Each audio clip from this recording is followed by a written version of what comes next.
Assalamualaikum warahmatullahi wabarakatuh. Ashhadu an la ilaha illallah wa ashhadu anna Muhammadar Rasulullah. Astaghfirullah allazi la ilaha illallah wa awwalu wa akhiru wal zahiru wal batin. La haula wa la quwwata illa billahil azim. Bismillahirrahmanirrahim. Allahumma sholli ala sirnud zaksir fi sairil asma wa sifati Muhammadar Rasulullah sallallahu alaihi wasallam. Allahumma sholli ala nur qalbi Muhammad. Allahumma sholli ala nur qawli. Allahumma sholli ala nur fi'il Muhammad. Wa sallim tasliman kasiran birahmatika ya arhamar rahimin. Alhamdulillahi alamin. Selamat bertemu kembali.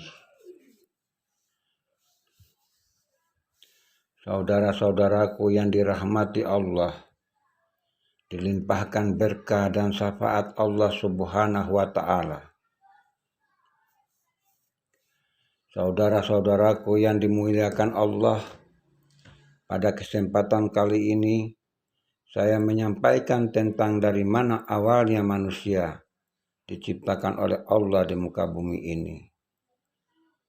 Semoga video ini bisa menambah keimanan kita kepada Allah Subhanahu wa ta'ala. Amin ya rabbal alamin. Saudara, di alam gaibul gaib, zat Allah belum bernama Allah. Artinya, Tuhan belum punya nama. Di alam gaibul gaib, belum ada apa-apa atau masih kosong. Belum ada awal, belum ada akhir, belum ada surga, belum ada neraka, belum ada bumi, belum ada langit, belum ada bintang, belum ada bulan, juga belum ada matahari. Belum ada sesuatu pun. Ketika Allah ingin dikenal dan ingin disanjung serta ingin disembah, maka Allah mentajallikan dirinya dengan menciptakan sifatnya, yaitu Nur Muhammad. Setelah Allah menciptakan Nur Muhammad ini, kemudian Allah memindahkan Nur Muhammad menuju ke alam yang bernama Alam Nur. Dari alam ini, kemudian Allah memindahkannya lagi menuju ke alam kalam. Dari alam kalam, kemudian Allah memindahkannya lagi Nur Muhammad ini menuju ke alam akal. Selanjutnya Nur Muhammad di alam akal kembali tenggelam di dalam zatnya, hingga yang ada hanyalah zatnya saja.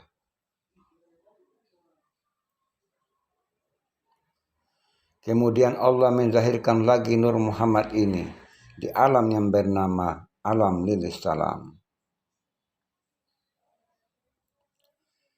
Di alam ini terjadi perjanjian awal antara Allah Zat dan Nur Muhammad. Di alam ini bukan saja Nur Muhammad yang hadir, namun juga seluruh nur-nur para nabi. Di alam perjanjian awal ini, Allah Zat berkata kepada sifatnya atau hambanya, "Bukankah aku ini Tuhanmu?" Disinilah awal terjadinya perjanjian antara pencipta Allah Zat dan sifat yang bernama Nur Muhammad.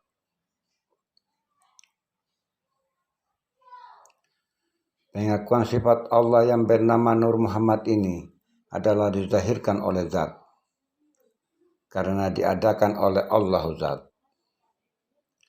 Oleh karena itu, Allah zat sebagai yang maha ada atau yang awal.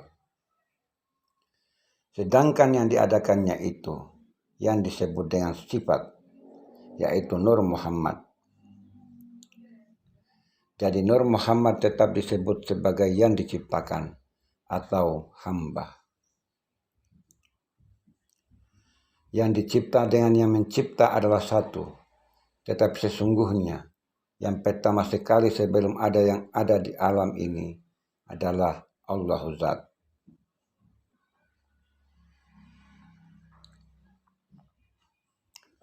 Saudara,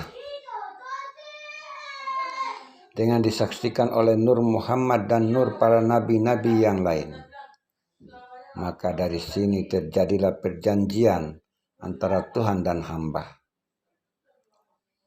Allah Zat berkata, "Bukankah aku ini Tuhanmu?" Lalu Nur Muhammad bersama Nur para nabi-nabi mengatakan, "Kami bersaksi bahwa Engkaulah Tuhan kami."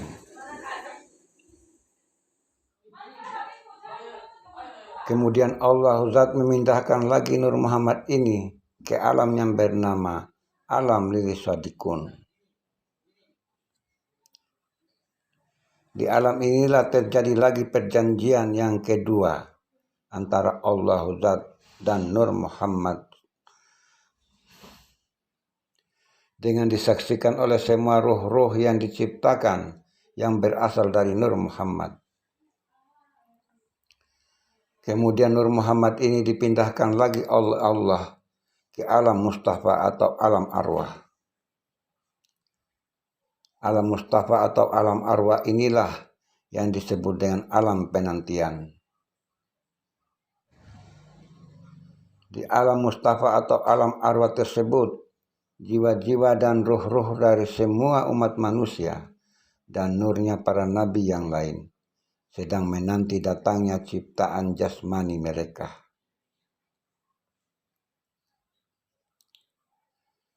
Kemudian sifat atau Nur Muhammad ini dipindahkan lagi oleh Allah menuju ke alam wadi.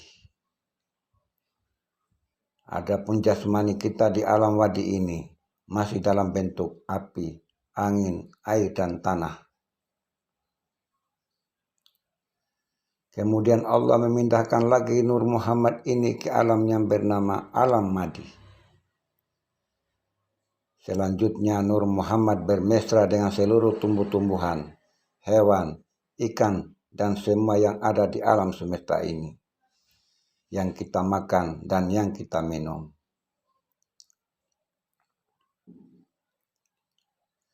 Kemudian Allah memindahkan lagi Nur Muhammad ini ke alam mani, hasil daripada makanan dan minuman yang kita makan dan minum. Selanjutnya, sel mani bertemu dengan sel ovum. Alif ketemu ba, suami dan istri bermesra. Kemudian, inilah yang disebut dengan alam mani manikam. Selanjutnya, Nur Muhammad yang ada di alam mani manikam ini dipindahkan lagi oleh Allah ke alam yang bernama alam rahim. Di dalam rahim ini, mulai lagi terjadi perjanjian antara Tuhan dan hambanya. Perjanjian tersebut diakui oleh hamba, bahwa Engkaulah Tuhanku dan aku adalah hambamu. Maka menyatulah Nur Muhammad dan jiwa menjadi nyawa. Maka hiduplah anak di dalam kandungan rahim seorang ibu, umur 120 hari. Hadirnya jiwa-jiwa nurnya para nabi dan seluruh jiwa umat manusia, semuanya berasal dari Nur Muhammad. Oleh karena itu, bila kita menggali lebih dalam tentang mengenal diri, untuk mencari tahu asal-usul diri kita ini, maka sesungguhnya di balik jasad tubuh kita ini, sesungguhnya bulu, kulit, daging, darah, tulang, urat, jantung, empedu, limpa, hati dan paru-paru. Ada jiwa, ada nafas, ada Nur Muhammad, ada nyawa yang terdiri dari Nur Muhammad, yang terdiri dari jiwa yang berada pada nafas. Menyatunya jiwa dan Nur Muhammad menjadi nyawa yang disebut ini adalah sesungguhnya. Di baliknya ada Allah. Maka sesungguhnya yang berada di balik kedua pandangan kita ini adalah Allah lah yang memandang dan yang melihat. Serta kedua pendengaran ini adalah Allah lah yang mendengar. Dan sesungguhnya yang berkata dan berbicara adalah Allah lah yang berkata-kata dan Allah lah yang berbicara. Karena kitalah pelaku yang melakukan dan yang mengalami. Kitalah yang menjalani, kitalah yang merasakan adanya Allah di hati dan di kalbi kita. Selanjutnya adapun terjadi mani yaitu berasal dari alam madi, wadi, mani, manikam, atau api, angin, air, dan tanah.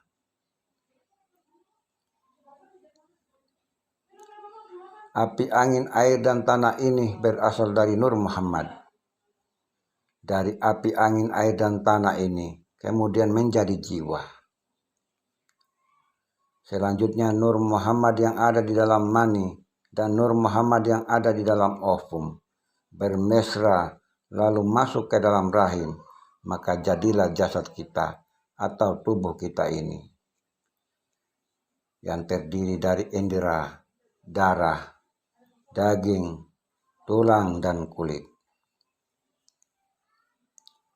Jadi jiwa itu terdiri dari 4 unsur, yaitu unsur api, unsur angin, unsur air, dan unsur tanah. Itulah diri kita, tubuh halusnya kita. Jadi zat Allah lah sebagai pencipta, karena zat Allah yang pertama atau yang awal dan yang mengadakan. Sedangkan yang disebut Nur Muhammad adalah sebagai makhluk yang diadakan oleh zat Allah.